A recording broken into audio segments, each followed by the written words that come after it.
বর্ণনাকারী সাইয়েদনা আনাস রাদিয়াল্লাহু তাআলা আনহু, উনি বলেন, কুনতু আমশি মা রাসূলিল্লাহ, আমি একবার রাসূল সাল্লাল্লাহু আলাইহি ওয়াসাল্লামের সাথে হাঁটছিলাম, ওয়া আলাইহি বুরদুন নাজরানি গলিযুল হাশিয়া, আর রাসূল সাল্লাল্লাহু আলাইহি ওয়াসাল্লামের গায়ে ছিল চাদর। কি ছিল? আপনারা আজকে চাদর গায়ে দিয়ে আসছেন কেউ? আসছেন অনেকে। এই যে আমরা চাদর গায়ে দেই, আমাদের চাদরের এই পাশে মাঝে মাঝে কিছু ডিজাইন করা থাকে না?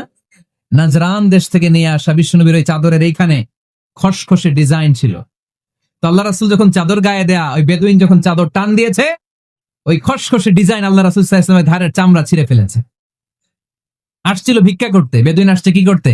ভিক্ষা চাওয়ার স্টাইল দেখেন, ভিক্ষা চাওয়ার স্টাইল দেখছেন? আল্লাহ রাসূল সাল্লাল্লাহু আলাইহি ওয়াসাল্লামের চাদর ধরে এমন টান মেরেছে, ওই খসখসে চাদরের দাগ বিষ্ণু ইসলাম ঘাড়ের মধ্যে বসে ঘাড়ের চামড়া ছিঁড়ে গিয়েছে। বিষ্ণু প্রচন্ড ব্যথা পেয়েছেন, কিন্তু কিছুই বলেন নাই। ফালতাফাতা ইলাইহি রাসূলুল্লাহ, আল্লাহ রাসূল তার দিকে তাকালেন, তাকিয়ে সুম্মা দাহিক, ছোট্ট একটা মুচকি হাসি দিলেন।